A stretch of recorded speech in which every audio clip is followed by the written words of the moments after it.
Με μια εισαγωγή στο θέμα για το οποίο θα συζητήσουμε σήμερα. Είναι η κακώσεις του χόνδρου. Ο χόνδρος είναι ένας μαλακός ιστός, ελαστικός, που καλύπτει τις αρθρικές επιφάνειες, ώστε όταν τα οστά να μην είναι κόκαλο με κόκαλο που λέμε, αλλά να είναι κάτι μαλακό ενδιάμεσα. Ο κόσμος το λέει αυτό το τραγανό.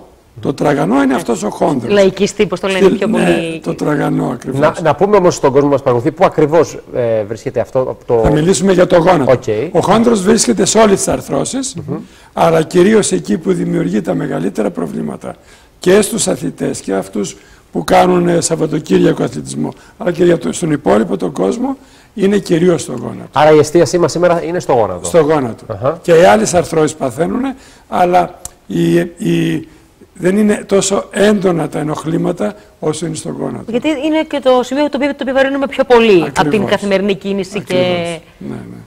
Και τη ζωή του καθένα μας. Ναι. Αυτός λοιπόν ο χόνδρος μπορεί να τραυματιστεί είτε σε νεαρή ηλικία, ακόμα και στην εφηβική και σε παιδική. Έτσι, τότε αυτό έχει να κάνει με την κατασκευή, τη σωματική κατασκευή του καθενός, ή απλά επειδή θα κάνει κάποια άσκηση όπου δεν θα προσέξει, δηλαδή ο τραυματισμός από πού προέρχεται κυρίως? Ο τραυματισμός ήδη από ένα άμεσο χτύπημα, να πέσει κάποιος να χτυπήσει κάτω ή να χτυπήσει σε μια σκάλα, σε ένα κάγκελο παραδείγματος χάρη, ή να φάει μια κλωτσιά στο ποδόσφαιρο, κάτι τέτοιο.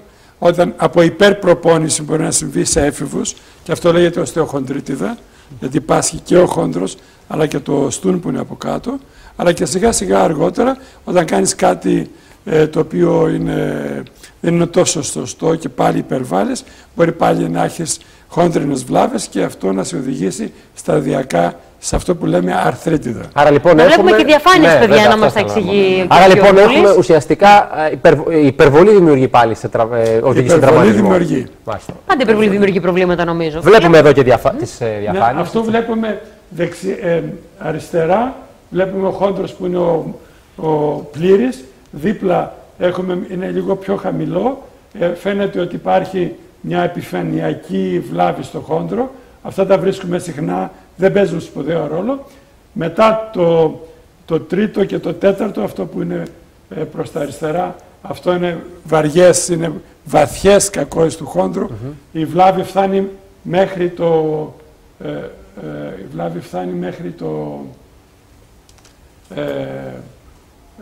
μέχρι το στούν, οπότε υπάρχει πρόβλημα. Ωραία. Πάμε στην επόμενη διαφάνεια. Όχι. Ας μην το δούμε αυτό, είναι λίγο αργά αυτό. Δεν ξέρω αν είναι και άλλες διαφάνειες μέσα. Μπορούμε να πάμε λίγο. Δεν τα έχουμε με τη σειρά που τα έχουμε. Ναι. Ποια είναι η επόμενη διαφάνεια αυτή? Όχι, όχι. Όχι, αυτή είναι προς το τέλος. Φαίνεται. Σήμερα κάτι δεν πάει καλά και τα τεχνικά μας. Θα δούμε, θα τις βρούμε τις διαφάνειες. Ναι, παιδιά, για να σε βγαίνουν στον αέρα μέχρι να βρούμε τη σωστή σειρά. Ναι. Όπως μας τα εξηγεί. Ναι. Κοιτάξτε, αυτό που έχει σημασία είναι το εξής. Όταν έχουμε νέους ανθρώπους που υπάρχει ένα έλλειμμα, δηλαδή είναι μια τρύπα στην ουσία στο χόνδρο, είναι όπως λέμε να πηγαίνει ένα αυτοκίνητο πάνω στην άσφαλτο και να υπάρχει μια γούβα. Αυτή τη γούβα πρέπει να τη φτιάξουμε, δεν γίνεται. Όσο και να το λιάνουμε, όσο και χώμα να ρίξουμε, αυτό θα χαλάσει. Η αποκατάσταση λοιπόν ποια είναι? Η αποκατάσταση είναι το εξής. Πηγαίνουμε από τον ίδιο τον ασθενή, παίρνουμε χόνδρινα κύτταρα, τα στέλνουμε σε κάποιο εργαστήριο, παλιότερα στην Αμερική, μετά στην Ευρώπη. Τώρα έχει γίνει τέτοιο εργαστήριο και στην Ελλάδα, στην Αθήνα. Εκεί τα καλλιεργούν αυτά, τα πολλαπλασιάζουν και μετά έρχεται πίσω σαν έτοιμο προϊόν, το οποίο το τοποθετούμε εμείς στο έλλειμμα αυτό και αυτό καλύπτεται πλήρως. Αυτό λοιπόν κυρίως βλέπουμε ότι το επιλέγεται για τις νεαρότερες ηλικίες. Αυτό είναι για τις νεαρότερες ηλικίες. Όταν είναι μεγαλύτερες ηλικίες και όταν κάποιος το έχει παραμελήσει, τότε μπορεί να πάθει κάποια αρθρίτιδα. Και αυτή η αρθρίτιδα να έχει σχέση με την έσω πλευρά, με την έξω πλευρά. Είναι η διαφάνεια που είδαμε πριν, η έσω και έξω, σωστά? Ναι, δεν είναι αυτό που είδαμε πριν? Και σε αυτές τις περιπτώσεις χάνεται και ο άξονας του γόνατος. Γι' αυτό λοιπόν τι κάνουμε? Κάνουμε μια τομή, σαν να κάνουμε καινούριο σπάσιμο στο στούν και το ξαναφτιάχνουμε με μια πλάκα, οστεοσύνθεση το λέμε, το φέρνουμε στα ίσια και έχει τον άξονα του σωστό. Επομένως, εκεί που έχει βλάβη δεν φορτίζεται τόσο πολύ και φορτίζεται από την άλλη μεριά που δεν έχει βλάβη. Αυτή είναι η ακτινογραφία που μας δείξατε προηγουμένως. Για να την ξαναδούμε λοιπόν. Για να δούμε λίγο, παιδιά, πάλι με τη σειρά. Τη διαφάνεια. Αυτή τη διαφάνεια. Να, εδώ βλέπουμε σε ένα γόνατο το οποίο είχε βλάβη στον ένα κόνδυλο από την έσω την πλευρά, του κάναμε μία οστεοτομία, αυτός ήταν γύρω 35 με 40. Και σε αυτές τις περιπτώσεις αυτός μπορεί να συνεχίσει και να καταπονεί το γόνατό του όσο αυτός θέλει, μπορεί να κάνει ακόμη και αθλητισμό, να κάνει βαριές δουλειές αγροτικές, να ανεβεί στην οικοδομή, μπορεί να κάνει σχεδόν τα πάντα. Όσον αφορά τους επαγγελματίες αθλητές, βλέπουμε... για το πρώτο κομμάτι του χειρουργείου που μας είπατε, θέλω να μιλάω και για το κομμάτι της αποκατάστασης που πάντα συζητάμε στους επαγγελματίες αθλητές. Ναι. Πόσος χρόνος χρειάζεται? Ναι. Είμαστε έξω όμως από αυτό που μας δείχνει, καλύτερα να το δείξουμε μετά. Στους επαγγελματίες... Μιλάμε για την επέμβαση, εδώ αυτό το οποίο περιγράψαμε. Αυτό είναι όταν έχουμε κάποια αρθρίτιδα. Ωραία. Λοιπόν, στους επαγγελματίες αθλητές, όταν στους επαγγελματίες αθλητές γυρίζουμε πάλι πίσω, σε αυτό που είπατε, είναι μια επέμβαση που όταν οι επαγγελματίες αθλητές δεν την επιθυμούν. Γιατί ενώ είναι αυτό που κάνει πραγματικά σωστά το χόνδρο, μένουν πολύ καιρό έξω και έχουμε παραδείγματα από παίχτες της Arsenal κυρίως, που μένουν πολύ περισσότερο έξω από οποιαδήποτε άλλη βλάβη. Και 9 μήνες, υπάρχουν παίχτες που ξανά παίξαν στους 15 μήνες και δεν το επιθυμούν, οι επαγγελματίες. Επαγγελματίες. Το τελευταίο τραυματισμό τον είχε η Arsenal με τον Danny Welbeck. Δεν ξέρω τώρα αυτός προσπαθεί να επανέλθει, αλλά το να πούμε ότι κρατάει σχεδόν 1 χρόνο μέχρι να μπορέσει να επανέλθει κάποιος. Οπότε σίγουρα είναι ζήτημα για έναν επαγγελματία αθλητή, έτσι. Ναι. Γι' αυτό πολλές φορές... Σε ποια λύση μετακαταφεύγουν αυτοί αφού δεν προτιμούν αυτή τη μέθοδο? Μας θυμίζει χιαστούς δηλαδή το χρονικό διάστημα. Χειρότερο από χιαστό. Για ένα νεαρό ασθενή είναι χειρότερο το να πάθει μια χόντρινη βλάβη παρά το να πάθει μια πλαστική προστίω χιαστού. Να, εδώ βλέπουμε, είναι μια χόντρινη βλάβη, επάνω είναι το άσπρο και από κάτω βλέπετε αυτό το κόκκινο, έχει ξυστεί ο χόντρος. Άρα εδώ μιλάμε για προβληματική κατάσταση. Αυτό, ναι, αυτό είναι, θα προκαλεί πρόβλημα γιατί έτσι όπως φαίνεται, αυτό είναι νεαρό παιδί, 18άρης, με αυτή τη βλάβη δεν μπορεί να ζήσει ολόκληρη τη ζωή. Σίγουρα. Κάτι πρέπει να γίνει. Αυτή η βλάβη πρέπει να καλυφθεί. Να, εδώ βλέπουμε αυτό το πορτοκαλί, είναι που ο χόνδρος ανασηκώνεται προς τα πάνω, σαν να ήταν ένας τάπητας και ανασηκώνεται. Και ξέρετε, είναι καλύτερα να μην υπάρχει τάπητας παρά ένας τάπητας που ανασηκώνεται, γιατί προκαλεί μηχανική βλάβη. Προκαλεί μπλοκ και δεν μπορεί να γίνει το ρολάρισμα του γόνατος σωστά. Η σωστή κίνηση. Ακριβώς. Πάμε στο παρακάτω. Εδώ βλέπουμε ξανά επάνω είναι η ρόδα. Είναι ο μυρός, ο κόνδυλος. Και κάτω είναι η κνήμη. Είναι ο δρόμος που ρολάρει η ρόδα.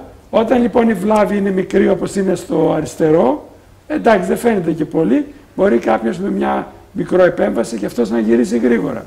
Στο άλλο όμως που είναι πολύ μεγάλη βλάβη, αν δεν αντιμετωπιστεί θα αρχίσει σιγά σιγά να τρώγεται και σε λίγο αυτός θα έχει σε πολύ νεαρή ηλικία, στα 30-35 αρθρίτιδα από τη μια πλευρά.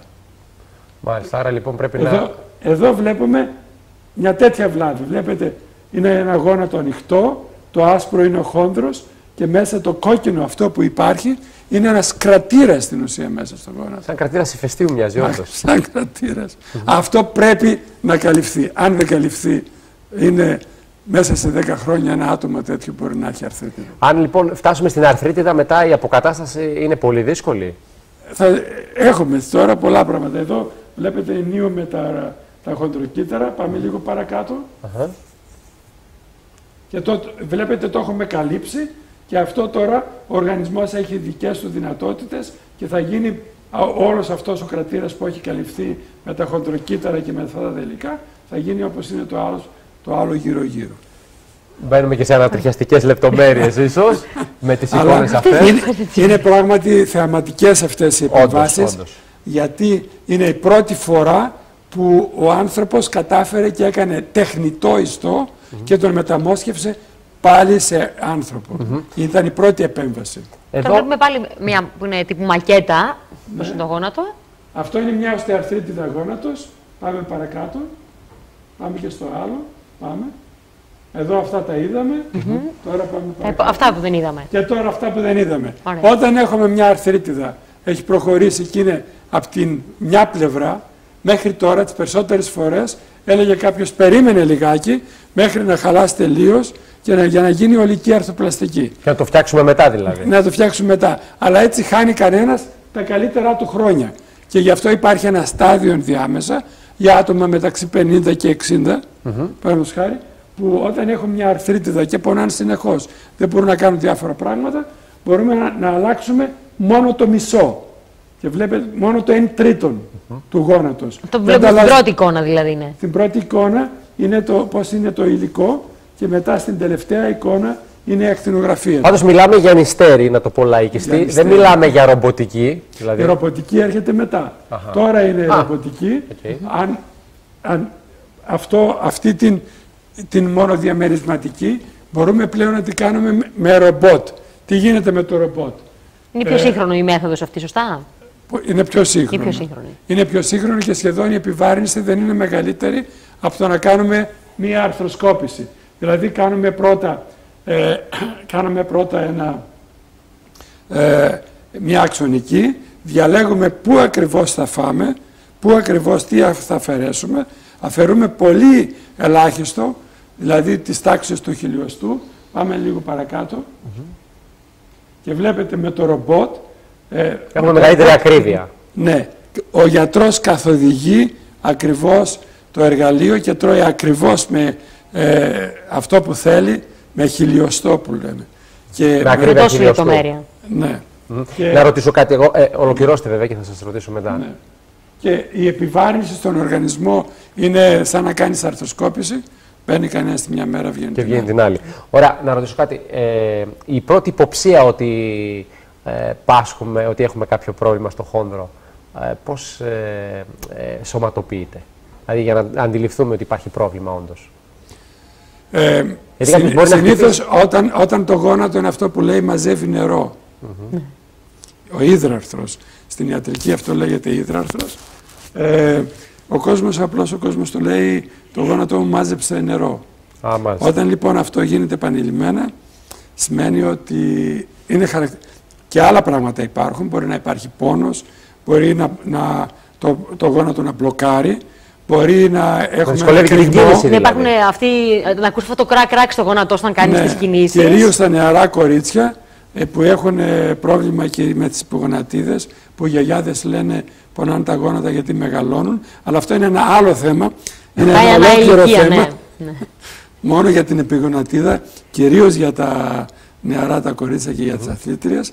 Αυτές λοιπόν όταν έχουν χόντρινες βλάβες, κυρίως τις έχουν πίσω από την επιγονατίδα και γι' αυτό έχουν κρυγμό. Επομένως, ο κρυγμός, ο πόνος, το πρίξιμο το γενικό, το να μαζεύει νερό που λέει απλώς ο κόσμος, όλα αυτά δείχνουν ότι ο χόντρος έχει πάθει κάποια βλάβη.